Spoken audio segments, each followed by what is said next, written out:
सवालों पर गौर करना चाहिए सरकार को।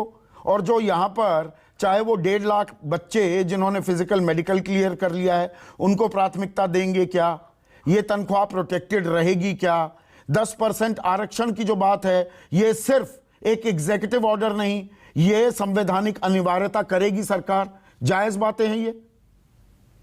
बिल्कुल, देखिए कितने सीनियर ऑफिसर्स हमारे बीच में बैठे हैं और मुझे भी सीखने को मिल रहा है। जैसे जनरल संजय कुलकर्णी ने बताया, जनरल मोर ने बताया, जनरल दहिया ने बताया, इन सबसे हमें भी सीखने को मिला है। कुछ के बिंदु ऐसे हो सकते हैं कि थोड़े से नेगेटिव हो, कुछ के ऐसे हो सकते हैं जो पॉजिटिव हो, लेकिन इवेंचुअली एक अच्छी नॉलेज मुझे मिली है इस आपकी डिबेट के ऊपर। जो इन्फॉर्मेशन शायद हमारे पास भी नहीं थी वो आज धीरे धीरे सामने आ रही है।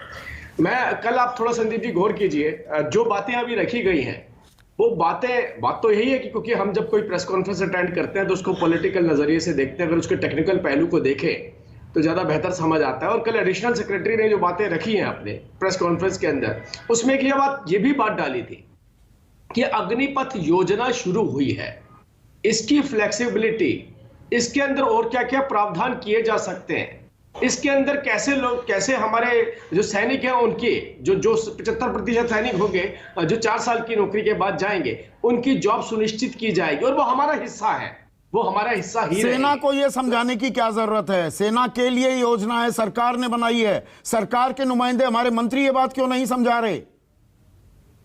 देखिए, रिक्वायरमेंट मंत्रियों की नहीं थी संदीप जी, रिक्वायरमेंट सेना की ही थी। और ये रिक्वायरमेंट सेना की आज की राजीव जेटली, कल ये उदाहरण लेफ्टिनेंट जनरल राज काद्यान जो वाइस चीफ रह चुके हैं, आर्मी की ये परंपरा रही है, करगिल युद्ध भी हो रहा था जब, उसकी जानकारी आर्मी का पीआरओ देता है। वरिष्ठ अधिकारी आकर, सेना अध्यक्ष लेकर, वायुसेना अध्यक्ष, नेवी अध्यक्ष, वो आकर एक पॉलिसी समझाने लगे। सरकार लेकर आई है ना ये पॉलिसी। मैंने कल जनरल काद्यान को सुना था। General Kadyan is very excellent है, बहुत अच्छी नॉलेज रखते हैं और मैंने भी कल भी उनसे काफी कुछ सीखा। कारगिल युद्ध के दौरान पे बिल्कुल ठीक कहा उन्होंने कि पीआरओ अपनी इंफॉर्मेशन देता है कि हमारा क्या स्टेटस है, फिलहाल हम कहां खड़े हैं, किस तरीके का रिटेलिएशन हुआ है, कैसे हमने अटैक किया। लेकिन क्योंकि ये पॉलिसी मैटर था और ये आपने देखा देशव्यापी सभी राजनीतिक पार्टियां, ये स्कीम आर्मी ने नहीं बनाई राजीव जेटली, आर्मी के लिए बनी है, सरकार ने बनाई है। आर्मी सरकार समझाए जहां जहां दिक्कतें हैं।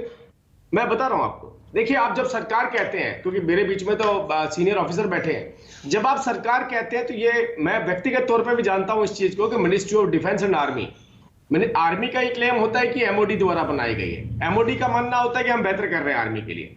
तो ये 2 विभाग हैं, एक आर्म्ड फोर्सेस है और एक सिविल, जिसे मिनिस्ट्री ऑफ डिफेंस कहा जाता है। तो ये इल्जाम एक दूसरे के ऊपर नहीं लगाने की, ये वक्त नहीं है एक दूसरे के ऊपर इल्जाम लगाने का कि सरकार ने बनाई, आर्मी ने। लेकिन 1989 से क्या ये मांग थी या नहीं थी कि हमें एक युवा आर्मी चाहिए? ये मांग थी कि नहीं थी? और बार-बार ये quote chief of defence staff general Rawat ने ये सर्कुलर नहीं जारी किया था कि सेना में आपकी सेवा की अवधि और बढ़ाई जाए? यहां बढ़ाई कहां गई? 1/4 कर दी। देखिए, जनरल रावत ने भी दिया था। मैं तो ये बोलता हूं क्योंकि हमारी जो आर्मी है बड़ी पुरानी एक ब्रिटिश परंपरागत तरीके से चलती है और बहुत लंबे वक्त से, हम लगभग 200 सालों से, ऐसा ब्रिटिश का क्लेम है कि 200 सालों से इस परंपरा को हमने बना के रखा है। और 2025 के अंदर ब्रिटिश आर्मी ये कह रही है कि हम भी अपना पूरा का पूरा रीस्ट्रक्चर कर देंगे, रिफॉर्म कर देंगे इसके अंदर। और पूरी दुनिया ने इसमें रिफॉर्म किया। और तीसरी बात, दुनिया और भारत में फर्क है राजीव जेटली। दुनिया में फौज में जाना नहीं चाहता, उनके पेट में उतने दाने हैं, रोजी रोटी का ऐसा सवाल नहीं है। मैं आपको दाल रोटी कपड़ा मिल जाता है, इसीलिए जबरदस्ती फौज में नौकरी कराते हैं। यहां पर तपती धूप में लोग, युवा रोज सड़कों पर भागते हैं कि फौज में जाना है। देखिए, 2 बातें हैं, या आप तो इसको नौकरी से जोड़ दीजिए या देश सेवा से जोड़ दीजिए। दोनों चीजें हैं, नौकरी भी है, देश सेवा भी है। अगर आप पहले नौकरी से जोड़ते हैं तो मैं आपको बताता हूं कि आज की जो टेक्नोलॉजी है वो रैपिड चेंज करती है और यही बात आर्मी के साथ हो रही है। आर्मी के पास भी जो टेक्नोलॉजी आ रही है वो बहुत फ्रीक्वेंटली चेंज हो रही है। उन्हें ऐसी सक्षम ऑफिसर्स और आर्मी चाहिए जो इसलिए जवान 4 साल बाद रिटायर कर दी। अब आपने बिल्कुल सही बात कही, टेक्नोलॉजी चेंज हो रही है, उतने लोगों की जरूरत नहीं, तो ये लोग कहां जाएंगे? अभी तक तो मैंने सीएपीएफ और सीपीएसयू और जो केंद्र सरकार में नौकरियों की बात की। अब राज्यों पर आ जाते हैं राजीव जेटली।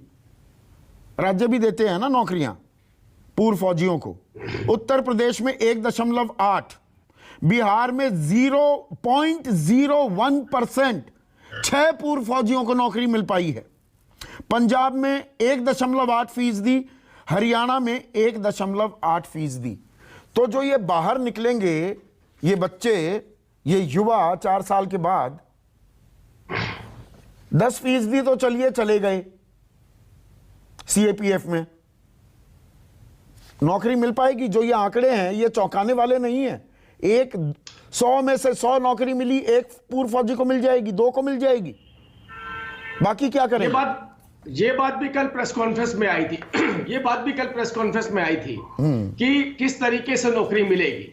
मैं आपको बताता हूं कि उन्होंने एक बात बड़ी स्पष्ट करी, पहली बार एकेडमी और स्किल डेवलपमेंट यूनिवर्सिटी ये अपने सर्टिफिकेट इश्यू करेगी और उनको स्किल डेवलपमेंट देगी। मैं बार बार एक बात पूछता हूं, हम जब से चर्चा करें, जनरल मोदी ने बड़ी अच्छी बात बोली, अरे भाई ये सिक्योरिटी गार्ड या सिक्योरिटी ऑफिसर, सिक्योरिटी गार्ड या सिक्योरिटी ऑफिसर, ये भाई मोबाइल टावर का इंजीनियर क्यों नहीं, ये ऑटोमोबाइल का इंजीनियर क्यों नहीं? 12वीं पास का सर्टिफिकेट मिलेगा, मैं ना डिप्लोमा भी मिलेगा, ये आईटी का इंजीनियर क्यों नहीं?